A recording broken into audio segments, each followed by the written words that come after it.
Hər zamanki kimi balaca pişik Məstan bütün günü ağacın altında uzanırdı. Dovşan bağçada işləyirdi. Sincab qoz yığırdı. Balaca quşcuğaz isə yuva düzəldirdi.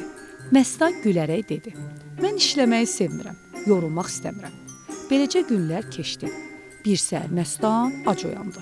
Amma yeyəcək heç nə yox idi. O dostlarının yanına gəlib onlardan yemək istədi. Dovşan dedi: "Mən bunları zəhmətlə toplamışam." Sincab isə: "Biz bütün gün çalışmışıq," dedi. Məstan utandı. O başa düşdü ki, işləmədən heç nə qazanmaq olmur. Ertəsi gün Məstan da dostlarına kömək etdi. Bağçanı suladı, meyvə topladı, odun daşıdı. Axşam hamı birlikdə yemək yedi. Məstan gülümsəyib dedi: "Zəhmət çəkəndə yemək də dadlı olur." O gündən sonra Məstan artıq tənbəl deyildi. Çünki çalışan hər zaman qazanır.